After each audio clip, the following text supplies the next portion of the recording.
88쪽에 지적공부의 복구가 나오는데요. 지적공부의 복구도 자주 출제가 되고 있기 때문에 잘 기억해 두셔야 돼요. 예전에 설명을 드린 것 같은데 여기 한 필지 토지가 존재하고 이 토지에 관한 정보가 수집이 될 겁니다. 물론 조사와 측량의 방법을 통해서 수집이 될 겁니다. 이 수집된 정보는 지적공부라는 공적인 장부에 토지 표시에 관한 정보와 소유자에 관한 정보가 등록이 될 테고, 그리고 지적소관청에 의해서 관리가 이루어질 테고, 궁극적으로는 주권자인 국민에게 그 정보는 공시까지 이루어지게 될 겁니다. 그런데 이 지적공부가 멸실이 됐다든지, 이 멸실은 소멸되었고 분실되었다라는 뜻이에요. 멸실됐다든지 또는 크게 훼손이 됐다는 겁니다. 그렇다면 멸실 훼손이 이루어지게 되면 이 공시 기능은 중단이 돼버립니다. 이 공시 기능은 중단돼서는 안 되기 때문에 지적공부를 토지 표시에 관한 정보와 소유자에 관한 정보를 다시 만들어야 됩니다. 이를 지적공부를 복구한다 라고 얘기를 했습니다. 이 지적공부의 복구와 관련해서 출제되는 건 정해져 있는데요. 첫 번째, 이 공시 기능이 중단된 상태는 짧을수록 좋죠. 따라서 지체 없이 복구를 해야 됩니다. 짧을수록 좋기 때문에 그렇습니다. 그렇다면 승인을 받을 여유가 있을까요? 없을까요? 없습니다. 승인을 받아야 된다면 승인을 받을 때까지 중단된 상태가 유지가 돼버려요. 절대로 그래서는 안 돼요. 따라서 시도지사, 대도시장의 승인, 국토교통부 장관의 승인이라는 문구가 나오면 틀린 지문이 됩니다. 두 번째, 요 토지의 표시는 관련 자료 갖고 복구가 될 텐데, 이 관련 자료 중에서 계획이라는 문구가 나오면 이는 복구 자료가 될 수가 없습니다. 이제 나중에 보시면 아시겠지만 세상은 계획대로 되는 게 거의 없어요. 지금 물론 95점 정도 받겠다라고 계획을 세우시겠지만 10월 달쯤 가면 합격만 했으면 좋겠다. 저도 계획대로 했으면 지금쯤 구청장 하고 있을 텐데 계획대로 되는 건 거의 없어요. 그래서 계획이라는 문구가 나오면 이건 확정된 자료가 될 수가 없습니다. 확정된 자료가 되지 못하니까 복구 자료가 될 수가 없어요. 두 번이나 출제가 됐습니다. 계획이라는 문구가 나오면 복구 자료로 쓸 수가 없습니다. 이때 이 관련 자료는 복구 당시 관련 자료가 아니라 멸실 훼손 당시에 관련 자료 갖고 복구를 해야 됩니다.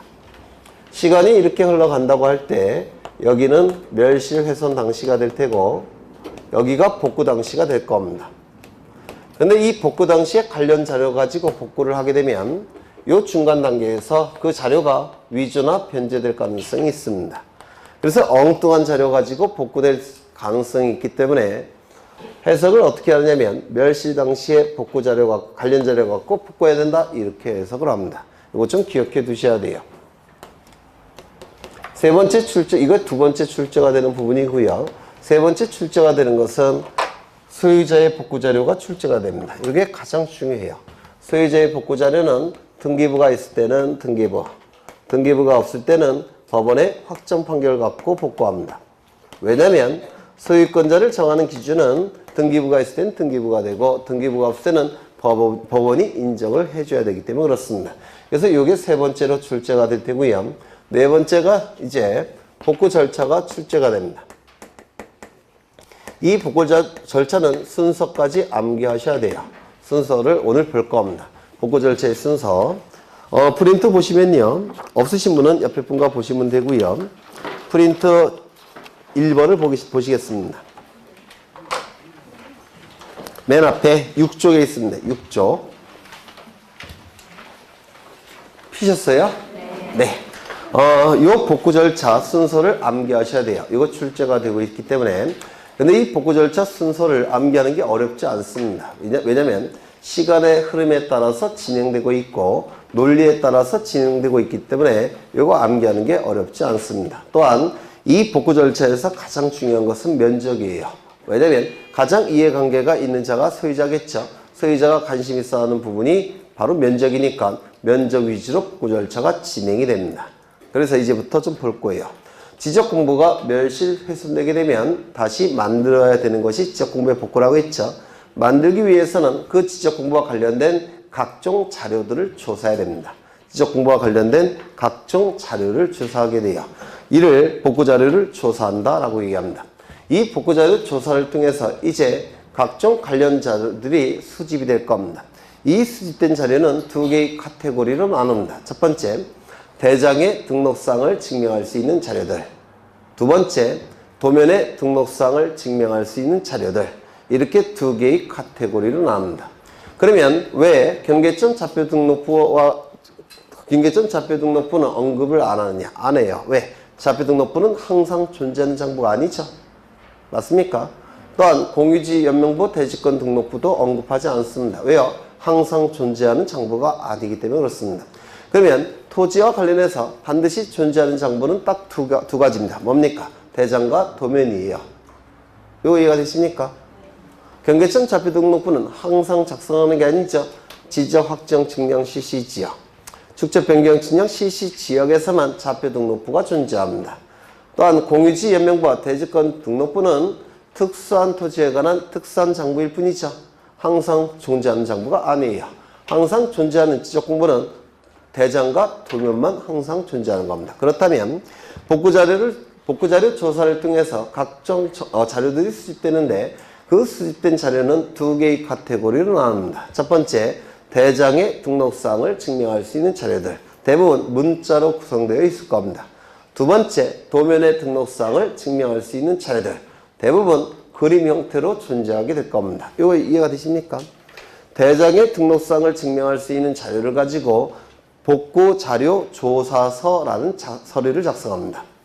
도면의 등록사항을 증명할 수 있는 자료를 가지고 복구 자료도라는 그림을 그리게 됩니다. 이 지적 복구 자료 조사서에서 면적을 조사해내고 복구 자료도에서 면적을 측정해냅니다. 복구 자료도라는 표현이 있죠. 도면이란 뜻이에요. 면적을 측정해냅니다. 물론 전자면적 측정기로 측정할 겁니다. 그러면 조사된 면적도 있고 측정된 면적도 있는데 두 개의 면적이 일치한다면 문제가 없습니다. 그런데 두 개의 면적이 일치하지 않더라는 겁니다. 일치하지 아니할 때 첫 번째, 오차 허용 범위 이내라고 한다면, 즉 조사된 면적과 측정된 면적의 차가 굉장히 작다면 조사된 면적에 우선순위를 두게 됩니다. 왜요? 대장이 더 완전한 형태의 장부라고 했죠. 따라서 조사된 면적에 우선순위를 둬서 조사된 면적을 복구 면적으로 결정하게 됩니다. 두 번째, 오차 허용 범위를 초과한다면, 즉 조사된 면적과 측정된 면적의 차가 굉장히 큰 경우 오차 허용 범위를 초과한다고 얘기합니다. 이때는 어느 면적도 신뢰할 수가 없습니다. 조사된 면적도 신뢰할 수 없고 측정된 면적도 신뢰할 수가 없습니다. 이때는 측량에 들어가야 됩니다. 이때는 측량을 복구 측량이라고 얘기합니다. 또한 조사된 면적은 존재하는데 복구 자료도가 작성되지 않아서 측정된 면적이 존재하지 않는 경우도 있습니다. 그러면 조사된 면적 하나만 존재하죠. 그러면 비교 기준이 없기 때문에 이때 조사된 면적도 신뢰할 수가 없습니다. 이때도 측량에 들어가야 됩니다. 이때의 측량을 복구 측량이라고 얘기합니다. 복구 측량을 통해서 만들어진 자료들이 있을 겁니다. 이 복구 측량을 통해서 만들어진 자료와 기존의 복구 자료가 일치한다면 문제가 없습니다. 그런데 자료가 일치하지 않더라는 겁니다. 그렇다면 어느 자료에 우선순위를 둬야 될까요? 측량을 통해서 새로 만들어진 자료에 우선순위를 두게 됩니다. 따라서 기존의 자료는 잘못된 자료일 테고 기존의 자료에 근거를 둔 경계화 면적도 잘못된 경계화 면적입니다. 따라서 조정을 해야 됩니다. 조정을 할 때 손해가 발생하는 자가 있다면 그 자의 동의를 받아서 조정을 해야 됩니다. 조정이 이루어졌다면 그 조정된 경계를 기준으로 경계점 표지를 설치합니다. 경계점 표지까지 설치가 돼서 절차가 다 끝났다면 이제 시군구 게시판과 인터넷 홈페이지에 불만이 있는 자 나타나라고 이의신청을 15일 이상 게시하고 불만이 있는 자 나타나라고 이의신청을 받습니다. 이의신청은 게시 기간 내 이의신청을 해야 됩니다. 이의신청 절차까지 완료가 됐다면 이제 지적 공부를 복구하게 될 겁니다. 이런 절차에 의해서 이루어지게 돼요. 다시 하겠습니다. 나중에 외울 수밖에 없어요. 10번 이상 할 테니까. 지적 공부가 멸실 훼손되게 되면 다시 만들어야 된다고 했죠. 다시 만들기 위해서는 지적 공부와 관련된 자료를 조사합니다. 이를 복구 자료를 조사한다 라고 얘기합니다. 복구 자료가 조사가 되면 이제 자료가 수집이 됐을 텐데 그 수집된 자료는 두 개의 카테고리로 나눕니다. 첫 번째, 대장의 등록상을 증명할 수 있는 자료. 두 번째, 도면의 등록상을 증명할 수 있는 자료. 두 개의 카테고리로 나눕니다. 대장의 등록상을 증명할 수 있는 자료를 가지고 지적복구 자료 조사서라는 서류를 작성하고 도면의 등록상을 증명할 수 있는 자료를 가지고 복구 자료도를 작성합니다. 이 복구 자료 조사서에서 면적을 조사해내고 복구 자료도에서 면적을 측정해냅니다. 이 조사된 면적과 측정된 면적이 일치한다면 아무 면적이나 복구 면적으로 결정하면 됩니다. 그런데 일치하지 아니할 때는 이때는 고민을 해봐야 되겠죠. 일치하지 아니할 때 첫 번째, 그 차가 굉장히 작은 경우, 즉 오차 허용 범위 이내인 경우에는 조사된 면적을 복구 면적으로 결정합니다. 왜? 대장에 등록되는 내용이 더 정밀하기 때문에 그렇습니다. 조사된 면적을 복구 면적으로 결정하게 됩니다. 두 번째, 그 차가 큰 경우, 즉 조사된 면적과 측정된 면적의 차가 큰 경우, 오차 허용 범위를 초과하는 경우, 이때는 조사된 면적, 차가 큰 경우에는 어느 면적도 신뢰할 수가 없습니다. 조사된 면적도 신뢰할 수 없고 측정된 면적도 신뢰할 수가 없어요. 차가 너무 크기 때문에 그렇습니다. 이때는 측량에 들어가야 됩니다.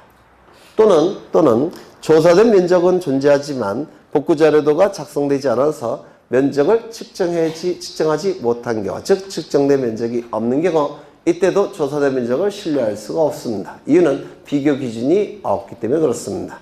그래서 이 두 가지 경우에는 복구 측량에 들어갑니다. 복구 측량을 통해서 새로운 자료들이 만들어졌을 텐데 그 복구 측량을 통해서 새로 만들어진 자료와 기존의 자료가 일치한다면 문제가 없습니다.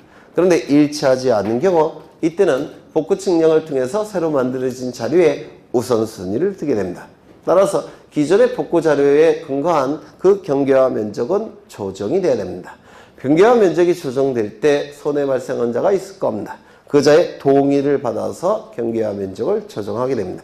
경계화 면적이 조정이 된다면 그 조정된 경계점에 경계점 표지를 설치한 다음에 이제 시군구 게시판과 인터넷 홈페이지에 15일 이상 알려줍니다. 게시를 합니다. 게시 기간 내에 불만이 있는 자 나타나라고 이의신청을 받습니다. 그 이의신청까지 다 끝나게 되면 이제 지적 공부를 복구하게 될 겁니다. 아직은 다 못 외우셔도 괜찮아요. 네, 아직 여러 번 남아있으니까. 그래서 그냥 이런 게 있다라고 생각하셔도 돼요. 나중에 다 외울 겁니다. 책을 보시는데요. 책을 어디를 보시냐면 하나를 더 추가해야 됩니다. 어디를 보시냐면 91쪽을 보십니다. 91쪽. 91쪽의 가운데에 동글뱅이 8번 있습니까? 있죠. 이걸 체크하십니다. 이해를 해보죠. 토지대장, 임야대장 또는 공유지연명부는 복구되고, 즉 대장 형태는 복구되었는데 도면 형태가 복구되지 아니한 토지가 도면은 아직은 복구되지 못했다는 겁니다. 대장 형태는 복구가 됐는데 도면은 아직 복구되지 아니한 상태예요. 이 상태에서 그 토지가 축적변경 시행지역이나 도시개발 사업 등의 시행지역에 편입이 됐다면 도면은 복구할 필요가 없습니다. 왜요? 다시 작성해야 되기 때문에 그렇습니다. 축적변경 시행지역에 편입이 됐다면 소축척에서 대축척으로 바뀌고 있기 때문에 도면을 다시 그려야 됩니다. 또한 도시개발 사업 시행지역에 편입이 됐다면 복구해봤자 쓸모가 없어요. 왜? 토지의 모양이 바둑판 모양으로 다시 만들어지기 때문에 그렇습니다. 그래서 이때는 도면을 복구하지 아니할 수 있다라고 얘기합니다. 이해가 되시죠? 네, 이해하시면 돼요. 그럼 그 다음에 이제 넘어가겠습니다. 이제 92쪽에 토지 이동 및 지적 정리가 나오는데요. 시간을 좀 아끼기 위해서 이것도 프린트로 보겠습니다. 11월, 12월, 1월, 2월 달 연속해서 두 번 다 설명을 드렸기 때문에 이번에는 세 번째니까 프린터로 해도 될 것 같아요.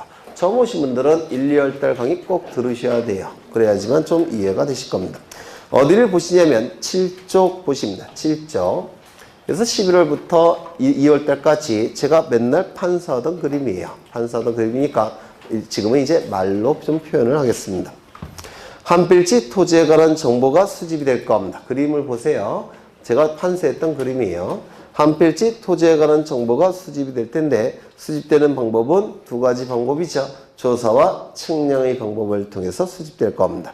이때 이 정보는 주된 정보와 종된 정보로 나눠지죠. 주된 정보는 토지 표시에 관한 정보를 주된 정보, 종된 정보는 소유자에 관한 정보가 종된 정보가 될 겁니다. 소유자에 관한 정보는 이름, 주민번호, 주소를 의미할 테고 주된 정보인 토지 표시에 관한 정보는 소재, 지번, 지목, 면적, 경계, 좌표가 될 겁니다. 이때 이 토지의 표시가 달라지는 것을 뭐라고 했습니까? 토지 이동이라고 했습니다. 토지의 표시가 달라지는 것을 토지 이동이라고 불러요. 달을 이자에 움직일 동자를 써서 토지의 표시가 변경되는 것을 토지 이동, 달라진다 라는 뜻입니다. 이 토지의 표시가 달라지는 것, 변경하는 것을 토지 이동이라고 부르는데 나중에 두 가지가 추가가 됐습니다. 토지의 표시를 새로 정하는 것, 토지의 표시를 말소하는 것, 이 두 가지가 나중에 토지 이동에 추가가 된 겁니다. 토지의 표시를 새로이 정하는 게 바로 신규 등록을 얘기하는 것이고 토지의 표시를 말소하는 것은 바다가 된 토지의 등록 말소를 의미합니다. 대부분의 토지 이동은 변경에 해당이 돼요. 그래서 변경을 위주로 논의가 진행이 될 겁니다. 그러면 토지의 표시를 새로이 정하거나 변경하거나 말소하는 것을 토지 이동이라고 얘기합니다. 외우셔야 되겠죠. 토지의 표시를 새로 정하거나 변경하거나 말소하는 것을 토지 이동이라고 얘기합니다. 주로 변경을 의미한다고 했죠. 그러면 변경 위주로 얘기를 해보면 토지의 표시가 달라지는 것을 토지 이동이라고 얘기할 수 있고 토지의 표시가 달라졌다면 달라진 바를 지적 공부에 반영해야 되죠. 이를 정리한다라고 했습니다. 따라서 토지의 표시를 새로이 정하거나 변경하거나 말소하는 걸 토지 이동이라고 하고 토지 이동이 있게 되면 이를 지적 공부에 반영하는 것을 뭐라고 얘기합니까? 토지 이동 정리라고 했습니다. 토지 소유자에 관한 정보가 변경되는 것, 달라지는 것을 소유자 변경이라고 얘기했고 달라진 바를 지적 공부에 반영해야 되죠. 이를 정리라고 했습니다. 따라서 소유자 정리라고 얘기합니다. 이 두 가지를 합해서 뭐라 부릅니까? 지적 정리라고 얘기합니다. 그래서 지적 공부를 정리하는 걸 지적 정리라고 하고 지적 정리에는 두 가지가 존재하죠.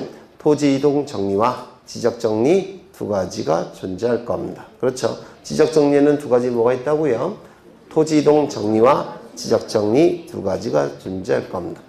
이때 토지 이동 정리가 이루어지게 된 원인은 토지 이동이죠. 그래서 이 토지 이동에 대해서 이제 보겠다는 겁니다. 토지 이동은 두 가지가 있는데요. 첫 번째 일반적 토지 이동, 두 번째 특수한 토지 이동 두 가지가 있다고 했죠. 일반적 토지 이동은 토지 자체에 변화가 있기 때문에 이를 지적 공부를 정리하는 경우를 일반적 토지 이동. 토지 자체에 변화가 없음에도 불구하고 지적 공부를 정리해야 되는 경우를 특수한 토지 이동이라고 불렀습니다. 일반적 토지 이동은 골고루 출제한다고 했죠. 그래서 이건 기계적으로 자꾸 읽으셔서 익숙해지셔야 돼요. 일반적 토지 이동 뭐가 있습니까? 신규 등록, 등록 전환, 분할 합병, 지목 변경, 바다가 된 토지의 등록 말소. 이거는 공통점이 토지 자체에 변화가 있는 경우예요. 오른쪽은 토지 자체에 변화가 없음에도 불구하고 지적 공부를 정리해야 되는 경우입니다. 이거는 두 문자를 따서 외우셨죠? 등축지토행이라고 암기하신 적이 있습니다. 등축지토행. 이제 신규 등록부터 보겠다는 겁니다. 신규 등록부터. 그러면 한 페이지 넘겨보시면 신규 등록에 대한 그림이 나와 있는데요. 신규 등록. 이건 책을 갖고 계셔도 돼요. 책을 보셔도 돼요. 신규 등록은 한 번도 지적 공부에 등록된 적이 없는 미등록 토지를 지적 공부에 맨 처음에 등록하는 것을 신규 등록이라고 얘기할 겁니다. 맞습니까? 한 번도 지적 공부에 등록된 적이 없는 미등록 토지를 지적 공부에 맨 처음에 등록하는 것을 신규 등록이라고 얘기할 겁니다. 보통 이 미등록 토지, 신규 등록하는 미등록 토지는 두 가지 경우에 나타나게 돼요. 첫 번째, 바다를 메꿔서 토지를 만든 경우. 뭡니까? 공유수면 매립지. 공유수면은 바다란 뜻이에요. 바다를 메꿔서 토지가 나타났다면, 즉 공유수면 매립지가 나타났다면 예전에는 바다였기 때문에 지적공부가 존재할 필요가 없죠. 그런데 토지로 바뀌었으니까 지적공부가 존재해야 되겠죠.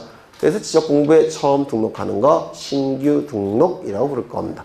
두 번째, 무인도를 처음 발견했다는 겁니다. 무인도를 처음 발견했다면 한 번도 지적공부에 등록된 적이 없겠죠. 따라서 이때도 신규 등록하게 될 겁니다.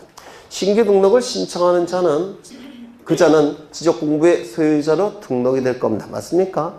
소유자로 등록돼야 되기 때문에 신규 등록을 신청하는 자는 자신에게 소유권이 있다는 사실을 지적소관청에게 증명해야 됩니다. 등기부는 증명자료가 될 수가 없어요. 왜냐하면 신규 등록의 경우에는 처음에 등록하는 것이라서 등기부가 존재하기 전 단계입니다. 신규 등록의 경우에는 등기부가 만들어지기 전 단계라서 등기부가 소유자를 결정하는 기준이 될 수는 없습니다. 따라서 신청인이 자신에게 소유권이 있다는 사실을 증명할 수 있는 자료를 제출해야 됩니다. 그래야지만 지적소관청이 이를 조사하고 결정하고 등록하게 될 겁니다. 그래서 이 소유권을 증명하는 자료가 제일 중요한데요. 소유권을 증명하는 자료를 보시기 전에 2번을 보십니다. 신규 등록의 신청. 며칠 이내에 신청합니까? 사유 발생일로부터 60일 이내에 신청합니다. 그런데 60일 이내에 신청하지 않게 되면 지적소관청은 마냥 기다리느냐? 그렇지는 않습니다. 직권으로라도 등록하게 됩니다. 원칙은 60일 이내에 신청. 신청이 없게 되면 지적소관청은 직권으로 등록하게 됩니다. 소유권을 증명하는 서류, 거기 4가지가 있는데요. 반드시 외우셔야 돼요. 첫 번째부터 좀 외워보겠습니다. 첫 번째, 법원의 확정 판결 정본 또는 사본이라는 문구가 나오는데요. 법원의 확정 판결에 갑이 소유자임이 표기되어 있다면 법원은 그 자를 소유자로 인정한 겁니까? 인정한 거죠. 따라서 가장 공정한 국가기관인 법원이 인정한 자라서 그 판결서는 소유권을 증명할 수 있는 자료가 될 수 있을 겁니다. 법원의 확정 판결. 이때의 정본은 원본과 다른 건데요. 원본은 원래의 판결서를 원본이라고 불러요. 근데 그 원본 형태는 법원에서 보관하고 있어야 됩니다. 원고 피고에게 주지 않습니다. 그러면 원본은 원고 피고에게 주지 않는다면 답답하겠죠. 따라서 원본과 같은 효력이 있는 서류, 판결서를 한 장 주는데요. 이를 정본이라고 부릅니다. 그래서 원본을 복사를 해서 법원에 정본이라는 사각형 지기를 찍어서 이걸 나눠주게 돼요. 이를 정본이라고 불러요. 복사본인데 복사본의 일종입니다. 그 다음에 원본은 나눠주는 게 아니에요. 원고 피고에게. 원본은 법원에서 보관하기 때문에 그렇습니다. 그 다음에 사본도 들어가 있죠. 특이하게. 그럼 이 사본은 단순한 복사본을 의미하는데요. 왜 이것이 소유권을 증명할 수 있는 자료가 되냐면 사본이 제출이 되면 지적소관청에서는 법원과 전산망이 연결되어 있기 때문에 그 내용을 컴퓨터를 통해서 확인할 수가 있습니다. 따라서 사본도 소유권 증명하는 자료에 포함이 됩니다. 이건 기억만 그런 게 아니라 2번 니은 디귿도 똑같죠. 다 전산망이 다 연결되어 있기 때문에 이 사본 갖고도 확인할 수가 있습니다. 두 번째, 공유수면 매립법에 의한 준공검사 확인증 사본. 그러면 공유수면을 매립하게 되면 그 매립지는 누가 소유권을 취득합니까? 건물을 신축하게 되면 우리 민법에 의해서 누가 소유자입니까? 매립한 자가 소유자예요. 민법에서 하실 겁니다. 신축한 자가 소유자가 됩니다. 건물을 신축하게 되면 신축한 자가 민법에 의해서 소유자입니다. 마찬가지로 공유수면을 매립하게 되면 매립한 자가 소유권을 취득합니다. 그런데 바다를 메꿔서 토지로 만들 때, 즉 매립할 때 주무관청, 관할관청에 승인 필요할까요? 필요 없을까요? 필요해요. 허가도 받아야 되고 다 매립이 끝나면 승인도 받아야 되겠죠. 그 승인하는 자료가 뭐냐면 준공검사 확인증입니다. 그래서 이 준공검사 확인증 안에는 매립한 자가 표기되어 있습니다. 매립한 자가 표기되어 있기 때문에 이것도 소유권을 증명할 수 있는 자료가 됩니다. 요게. 그래서 두 번째 외우십니다. 준공검사 확인증. 첫 번째 뭐라고요? 법원의 확정 판결. 두 번째 뭐라고요? 준공검사 확인증. 세 번째는 기타니까 따로 안 외우셔도 되겠죠. 리을을 보십니다. 도시계획구역 내의 토지예요. 도시계획구역 내의 토지를 신규 등록을 신청하는 거죠. 맞습니까? 신규 등록 신청할 단계는 등기부는 존재하지 않는다고 했죠. 등기부는 없습니다. 그리고 지적공부도 존재하지 않습니다. 그러니까 신규등록 시작한 거죠. 그렇다면 이 토지는 누구 소유일 가능성이 가장 높을까요? 등기부도 없습니다. 지적공부도 없어요. 그러면 그 토지는 누구 소유일 가능성이 높습니까? 네? 등기부도 없고 지적공부도 없다면 무주의 부동산일 가능성이 높습니다. 맞습니까? 무주의 부동산은 민법에 의해서 누구 소유입니까? 국가 소유죠. 즉 국유재산입니다. 이 국유재산의 총괄관리청은 기획재정부 장관이에요. 이 국유재산의 총괄관리청이 국유재산을 누구에게 넘기겠다는 겁니까? 지방자치단체에게 넘기겠다는 겁니다. 그렇다면 국유재산의 총괄관리청인 기획재정부 장관은 지방자치단체의 장과 협의해야 되겠죠. 계약 체결해야 되겠죠. 그리고 서류로 작성을 해야 될 겁니다. 즉 협의서가 작성이 돼야 돼요. 협의서, 계약서 같은 뜻이에요. 다시요. 이 등기부도 존재하지 않고 지적공부도 존재하지 않다면 무주의 부동산일 가능성이 높고 무주의 부동산일 가능성이 높다면 국유재산일 가능성이 높습니다. 이 국유재산의 경우에는 총괄관리청이 기획재정부 장관인데 기획재정부 장관이 총괄관리청으로서 국유재산을 지방자치단체와 협의를 통해서 넘기겠다는 겁니다. 그러면 그 협의서 안에는 국유재산을 지자체에 넘긴다는 문구가 있겠습니까? 없겠습니까? 있겠죠. 따라서 그 협의서는 이 지자체가 소유권을 취득할 수 있는 내용이 들어가 있기 때문에 소유권을 증명할 수 있는 자료가 된다는 뜻입니다. 이해가 되실까요? 이해 안 되시면 그냥 무대뽀로 외우셔야 되고. 그러면 세 번째 뭡니까? 협의서. 협의서. 기획재정부 장관과 지자체의장이 협의한 서류. 협의서. 첫 번째는 뭐라고요? 법원의 확정 판결. 두 번째는 준공검사 확인증. 세 번째는 협의서. 그렇죠. 네 번째 기타. 꼭 외우셔야 돼요. 그 다음에 하나 더 기억하셔야 될 게 맨 마지막에 동글뱅이 2번에 거기 확인이란 단어 있습니까? 확인 동그라미 치십니다. 지적소관청이 갖고 있다면 구태여 제출할 필요 없이 확인으로 대신하겠다는 겁니다. 가지고 있다면, 이미 갖고 있다면. 그렇죠. 그 다음에 오른쪽을 보시면 등록전환을 보겠습니다. 등록전환.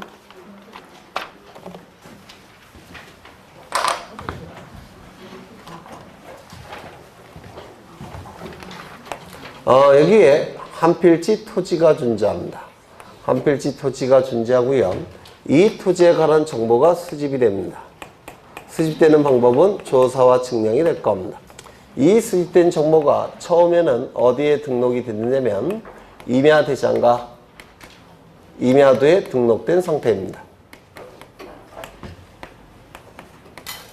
그런데 이 토지에 관한 정보가 토지대장, 지적도에 옮겨서 등록이 됐더라는 겁니다. 이를 등록이 전환됐다라고 얘기합니다. 임야대장, 임야도에 등록된 토지를 토지대장, 지적도에 옮겨서 등록하는 것을 등록 전환이라고 불러요. 토지는 지목이 몇 개가 있다고 그랬죠? 28개. 이 중에서 10개의 지목은 어디에 등록한다고 했죠? 임야대장과 임야도에. 그렇죠. 나머지 18개는 어디에 등록합니까? 토지대장과 지적도에 등록한다고 그랬죠. 그래서 거래가 활발히 이루어지는 토지들. 따라서 효율성을 높일 필요가 있고 효율적 관리가 필요한 토지들. 이런 토지는 어디에 등록됩니까? 토지대장, 지적도. 거래가 잘 안 되는 토지들, 효율성을 높일 필요도 없고 효율적 관리도 필요 없는 토지들, 이러한 토지들은 어디에 등록한다고요? 임야대장, 임야도. 그렇죠.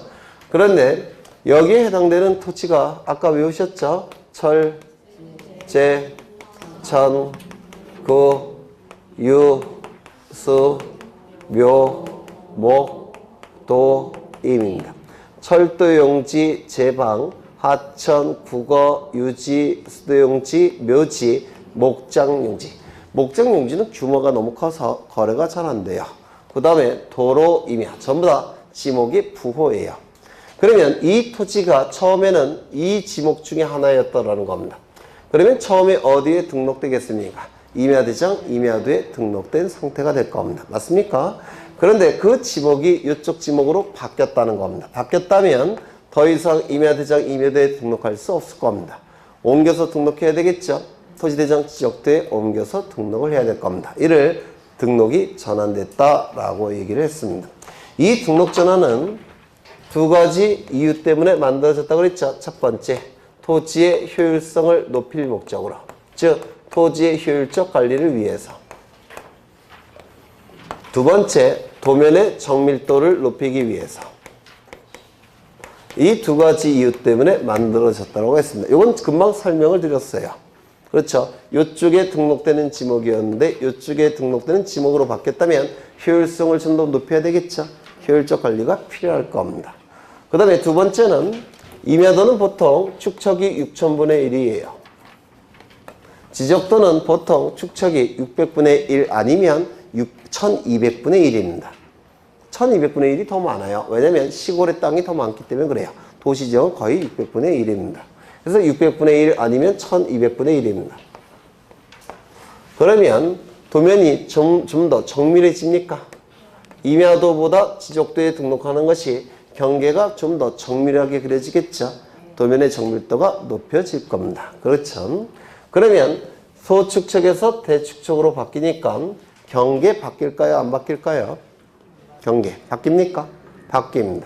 경계가 바뀐다면 면적도 바뀌겠습니까? 면적도 바뀝니다. 그렇다면 소축척에서 대축척으로 바뀌니까 경계, 면적, 좌표 다 정밀하게 다시 수집해야 됩니다. 이거 이해가 되십니까?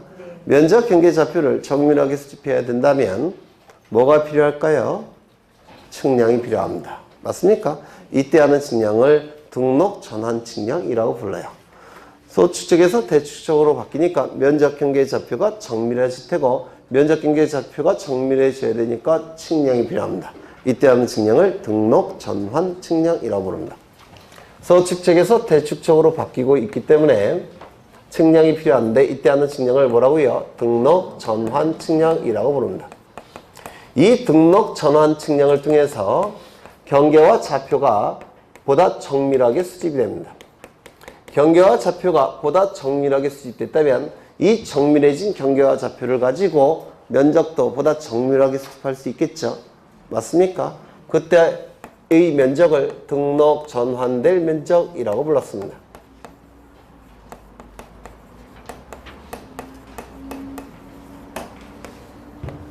등록 전환 측량을 통해서 경계와 좌표가 보다 정밀하게 수집됐다면 그 정밀하게 수집된 경계와 좌표를 가지고 면적을 새로 측정해내는데 이를 등록 전환될 면적이라고 부릅니다.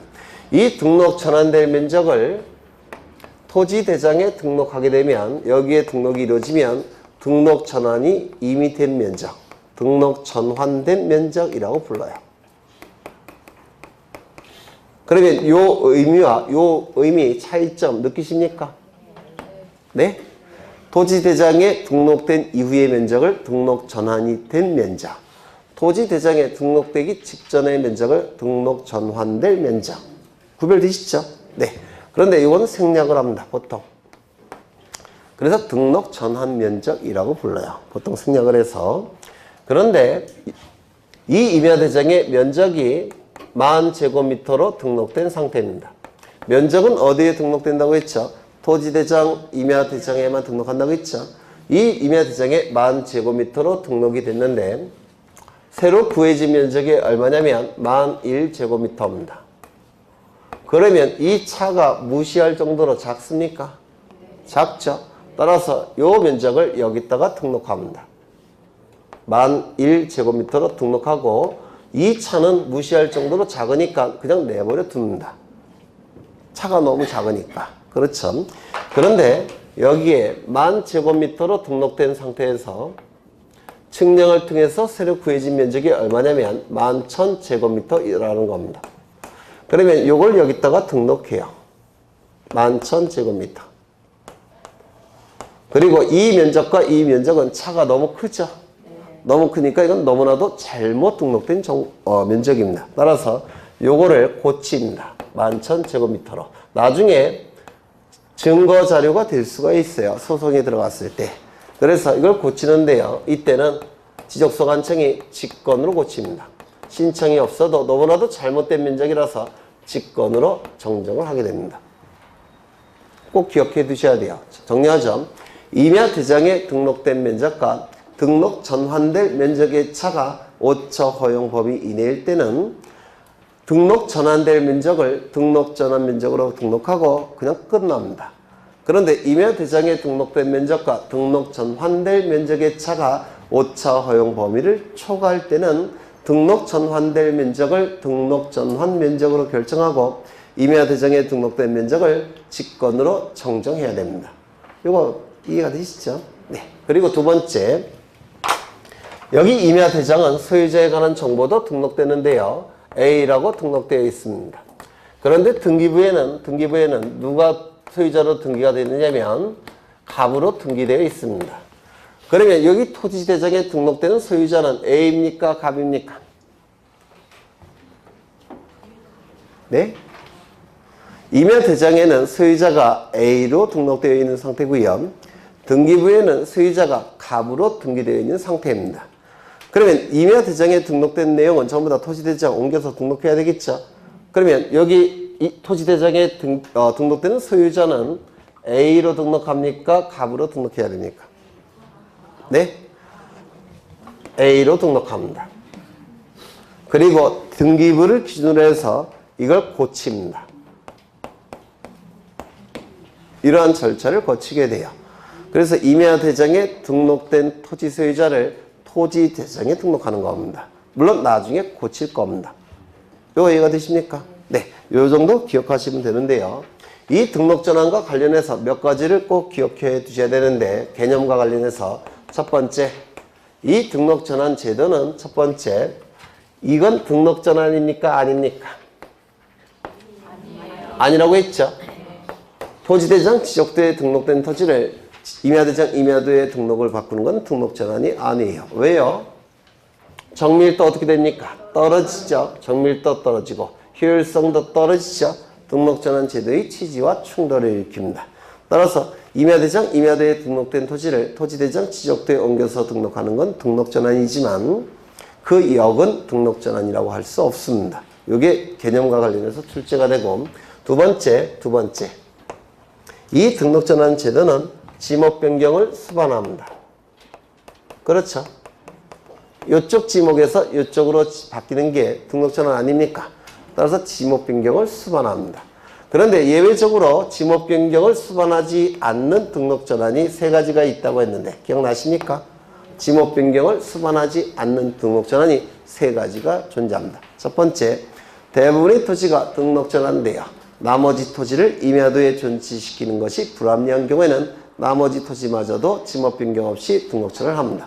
두 번째, 사실상 형질 변경이 이루어져서 등록 전환을 했지만 관련 법령에 의해서 지목 변경을 금지한다면 어쩔 수 없이 지목 변경 없이 등록 전환을 합니다. 세 번째, 도시군 관리 계획서에 따라서 토지를 분할하는 경우에는 도시군 관리 지역이 되기 때문에 효율적 관리의 필요성이 높아져서 등록 전환을 일단은 합니다. 이때는 지목이 안 바뀐 토지도 있을 겁니다. 이걸 이제 세 가지 설명을 드릴 거예요. 임야대장 임야도에 등록된 토지를 토지대장 지적도에 옮겨서 등록하는 것을 등록 전환이라고 했습니다. 맞습니까? 그래서 이거는 임야도예요. 그리고 이쪽은 지적도입니다.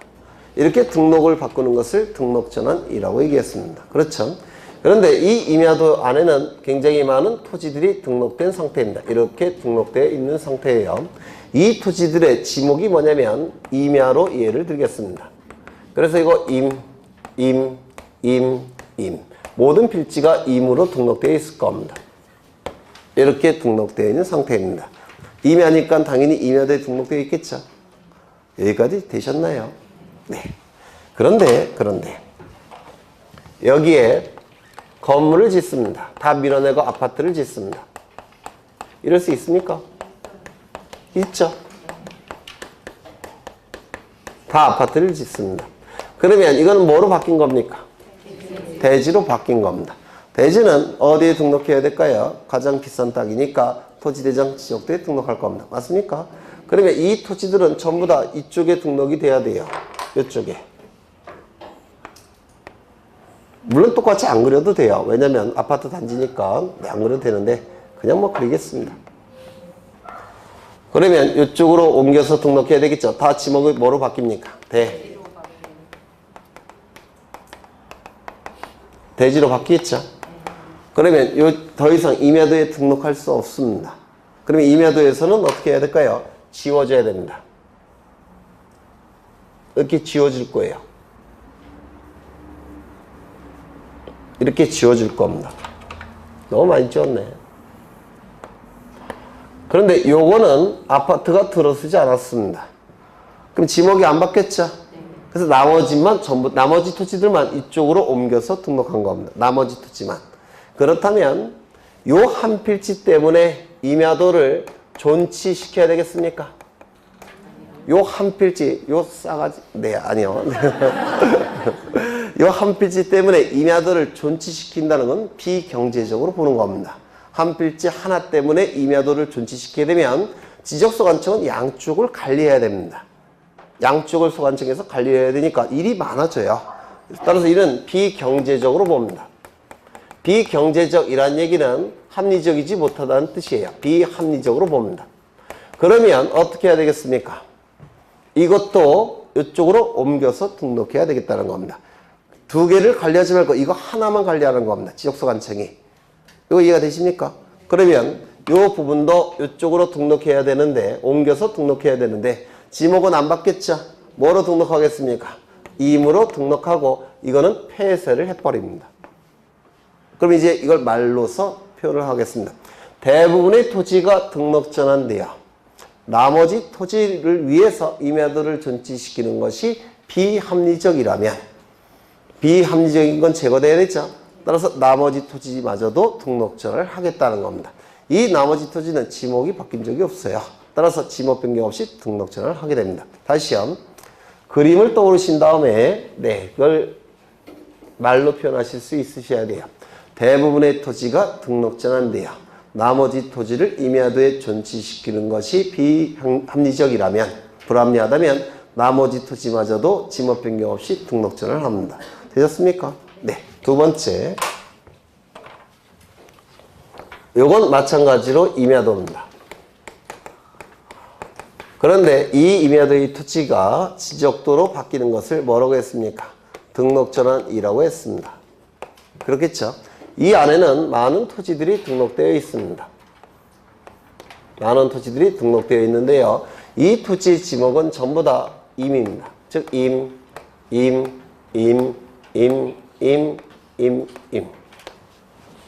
이렇게 등록되어 있는 상태입니다. 근데 소유자들이 여기를 다 개간을 합니다. 개간. 밭으로 바꿨다는 겁니다. 개간을 하게 되면 이건 다 뭐로 바뀌는 겁니까? 네? 밭전자 전으로 바뀌는 거죠. 그러면 전은 임야대정에 등록하는 토지가 아니에요. 철제, 천구, 유수, 묘목 등이 없죠. 그러면 전이니까 다 얼로 바꿔서 등록해야 되겠습니까? 이쪽으로 바꿔서 등록을 해야 될 겁니다. 똑같다고 간주하겠습니다. 모양이.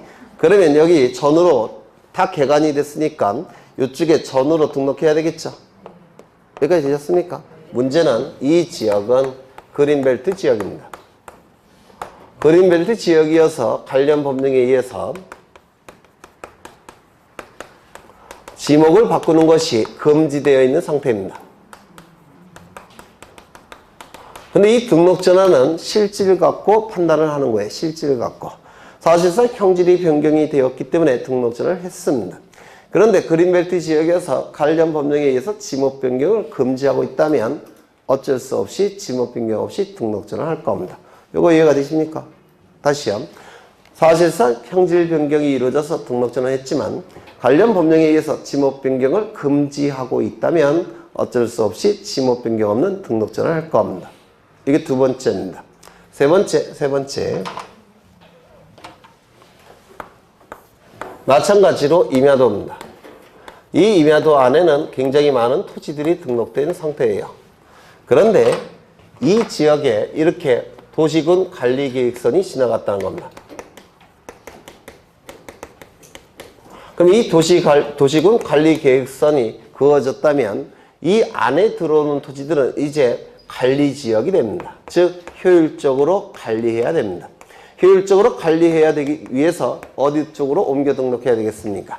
토지대장 지적도에 옮겨서 등록해야 되겠죠. 따라서 이 안에 들어온 토지는 전부 다 이쪽으로 옮겨서 등록을 해야 될 겁니다. 맞습니까? 그런데 이때 용도가 안 바뀐 토지도 있겠죠. 효율적 관리를 위해서 일단 등록 전환했지만 용도가 안 바뀐 토지라고 한다면 그때는 지목 변경 없이 등록 전환할 수밖에 없습니다. 이거 이해가 되십니까? 그러면 다시 정리하겠습니다. 이 등록 전환은 지목 변경을 수반함이 원칙이지만 지목 변경을 수반하지 않는 경우가 세 가지가 있습니다. 세 가지 시험에 잘 나오고요. 이거 말로 암기하실 수 없으세요. 암기 안 됩니다. 그림을 통해서 암기하셔야 돼요. 첫 번째, 그림을 보세요. 대부분의 토지가 등록 전환돼요. 나머지 토지를 임야대 존치시키는 것이 불합리적이라면 나머지 토지마저도 지목 변경 없이 등록 전환합니다. 두 번째, 사실상 형질 변경이 이루어져서 등록 전환했지만 관련 법령에 의해서 지목 변경을 금지하고 있다면 어쩔 수 없이 지목 변경 없이 등록 전환합니다. 세 번째, 도시군 관리계획선에 따라서 토지를 분할하는 경우 관리 지역이 되기 때문에 효율적 관리해야 됩니다. 따라서 등록 전환을 합니다. 다만 용도가 바뀌지 않은 토지라면 지목 변경 없이 등록 전환이 이루어지게 될 겁니다. 이 세 가지 반드시 외우셔야 돼요. 세 번째네요. 세 번째. 이 등록 전환은 소축척에서 대축척으로 바뀝니다. 맞습니까? 소축척에서 대축척으로 바뀌니까 축척에 변화가 있습니까? 없습니까?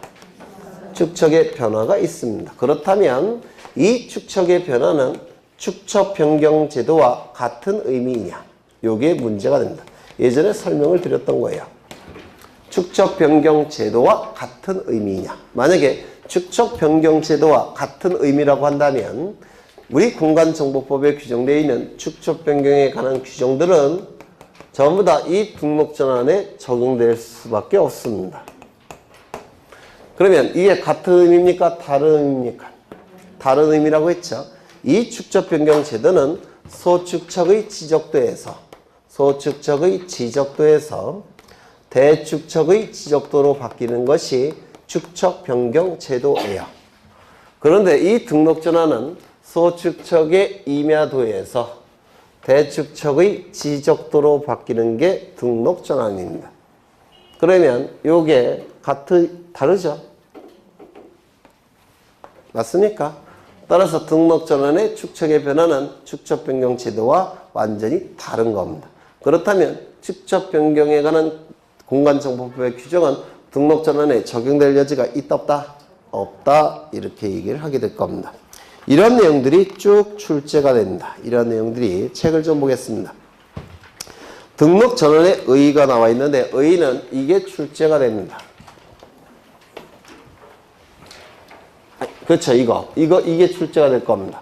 임야대장, 임야대에 등록된 토지를 토지대장 지적도에 등록하는 것은 등록 전환이지만 그 역은 등록 전환이라고 하지 않다라는 거. 그렇죠. 지목 변경을 수반하는 게 원칙이지만 지목 변경을 수반하지 않는 경우도 있다는 거. 그 다음에 축척 변경 지도와 의미가 다르다는 거. 이런 내용이 나올 테고 신청, 이도 사유 발생일로부터 60일 이내에 신청하게 될 겁니다. 60일 이내에 신청하지 아니할 때는 지적소관청은 직권으로 등록 전환을 할 겁니다. 등록 전환 대상 토지 나와 있죠. 원칙은 지목 변경을 수반한다고 했죠. 다만 예외적으로 지목 변경을 수반하지 않는 경우 세 가지 반드시 외우셔야 되는데요. 이거 암기 절대 안 돼요. 그림을 통해서 자꾸 이해하려고 노력하셔야 됩니다. 그러면 암기가 됩니다. 또 세 가지. 그 다음에 첨부서류 두 줄을 보시면 확인이라는 단어 있습니까? 네, 확인 동그라미. 그 다음에 처리 절차 동글뱅이 1번 나와 있는데요. 동글뱅이 1번, 2번 이미 설명을 했습니다. 면적은요. 5차 허용 범위를 초과할 때는 임야대장에 등록된 면적을 직권으로 정정한다고 했죠. 그게 1번에 나와 있고요. 2번은 임야대장에 등록된 소유자를 토지대장의 소유자로 등록한다고 했죠. 그리고 3번, 4번은 나중에 저절로 아는 겁니다. 그 다음에 넘겨보시면 분할과 합병까지 볼 거예요. 분할과 합병까지 5분만 더 보겠습니다. 이것도 예전에 다 했던 거라서 어렵지 않을 겁니다.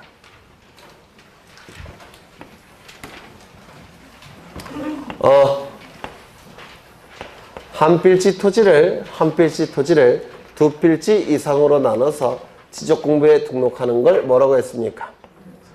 네, 분할이라고 했습니다. 이게 분할이에요. 한 필지 토지를 두 필지 이상으로 나누는 것을 분할이라고 불렀고요. 두 필지 이상의 토지를 한 필지로 합치는 것을 뭐라 부릅니까? 합병이라고 합니다. 그래서 이 분할과 합병은 반대의 개념이 될 겁니다. 이때 이 분할은 원칙이 분할을 신청할지 말지는 소유자의 자유의사에 따라서 분할을 신청하는 겁니다. 맞습니까? 따라서 분할을 신청하고 싶다면 신청하는 것이고 신청하기 싫다면 신청 안 해도 상관이 없습니다.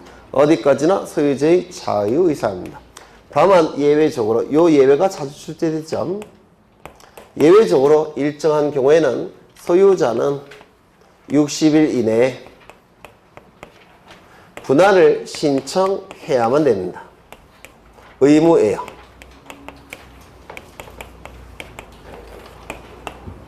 그러면 어느 경우에 소유자가 분할을 신청해야 되느냐? 여러 번 설명드린 겁니다. 여기는 가수원이에요. 한 필지 토지고 가수원이라는 토지입니다. 지적공부에는 뭐로 등록되어 있겠습니까?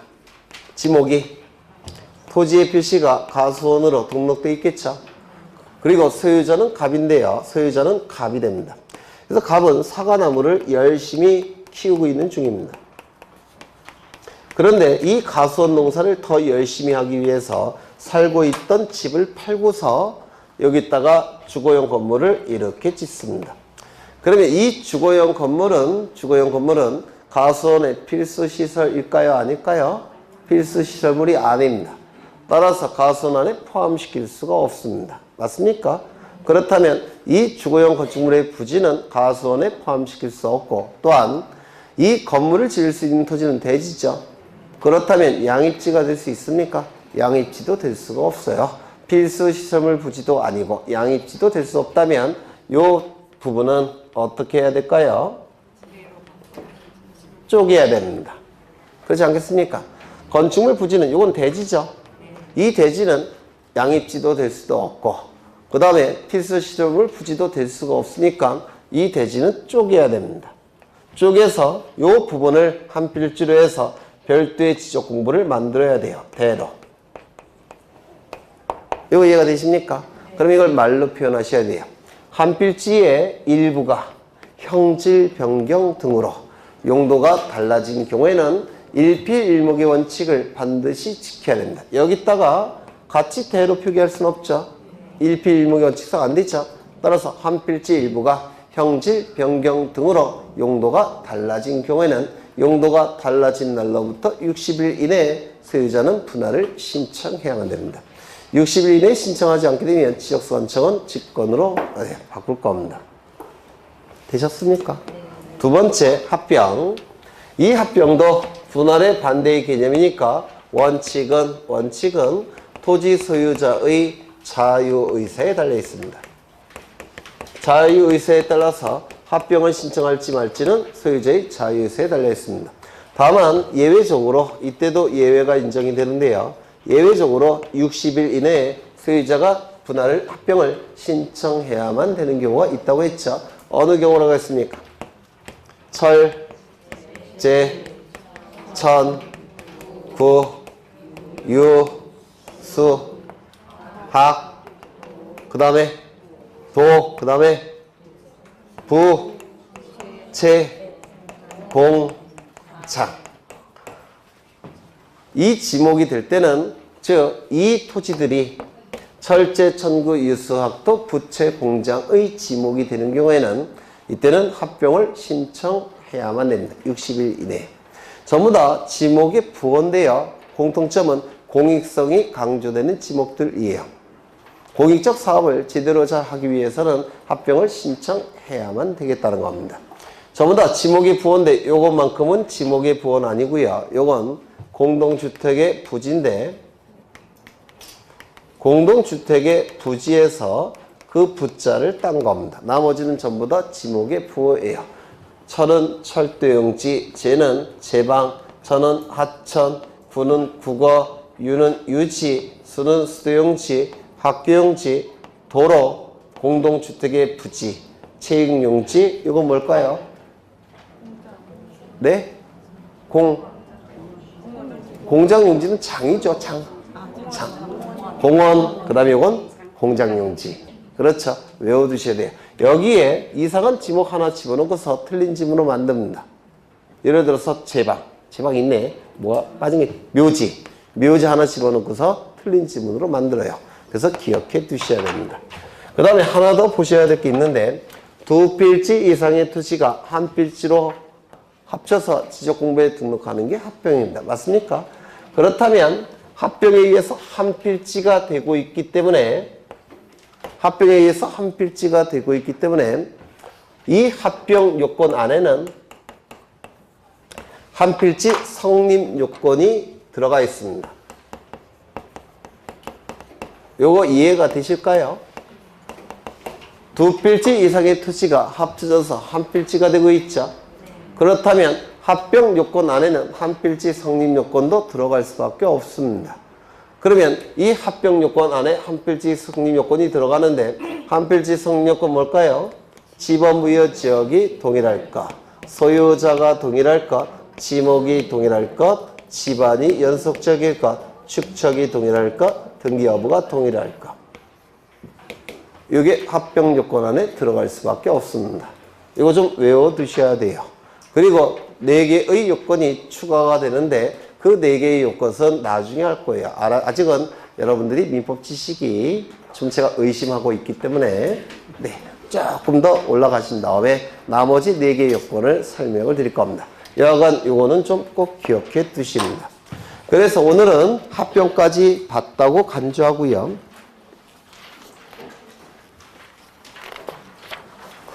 102쪽을 한번 보실까요? 102쪽. 102쪽에 합병 요건 나와 있죠. 그 합병 요건 안에는 뭐가 들어가 있다고요? 한 필지 성립 요건이 들어가 있습니다. 한 필지 성립 요건, 지소, 지지, 축도. 그리고 몇 가지가 추가가 되는데 그거는 나중에 보실 거예요. 기분이 나쁘면 다음 주에 볼 수도 있어요. 네.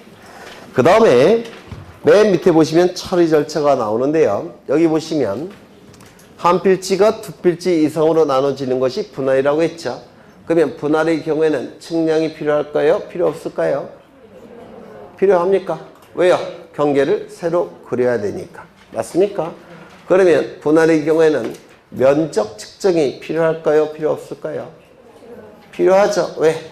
경계가 새로 그려지니까 면적을 다 측정해야 되겠죠.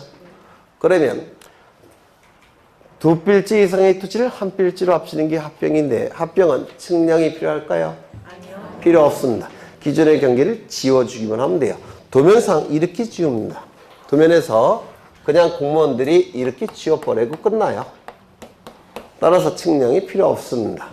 두 번째, 합병의 경우에는 면적 측정이 필요할까요? 필요 없을까요? 없습니다. 면적 측정하는 방법은 두 가지 방법이죠. 전자면적 측정기를 가지고 도면에서 측정하는 방법. 두 번째는 좌표를 가지고 면적을 계산하는 방법. 그 두 가지 방법입니다. 그런데 이 합병의 경우에는 이 덧셈만 하면 돼요. 그 두 가지 방법을 쓸 필요가 없습니다. 그냥 연필 갖고 종이 위에다가 덧셈하면 돼요. 그래서 면적을 측정하지 않는다라고 얘기합니다. 뭐 당연한 얘기인데요. 네.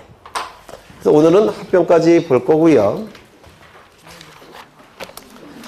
그 다음에 지목 변경은 별로 볼 게 없고, 다음 시간에 한 2시간 정도는 공간정보법 끝낼 겁니다. 다음에 2시간 정도 공간정보법 끝낼 거고요. 이제 등기법 곧장 들어갈 겁니다. 등기법을. 그래서 등기법도 좀 준비하시고 오셔야 되고요. 그 다음에 이따가 문제풀이 할 때 이 뒷부분을 좀 더 상세하게 설명을 할 건데요. 오늘 가능하면 공간정보법을 끝낼 생각이에요. 그래서 문제풀이 5회가 주어졌는데 하루는 공간정보법 끝내고 4회는 등기법을 좀 상세하게 설명할 생각입니다. 제가 설명한 게 거의 공간정보법에 있으니까 뭐 어렵진 않을 겁니다. 고생하셨고 다 다음 주에 뵙겠습니다. 수고하셨습니다.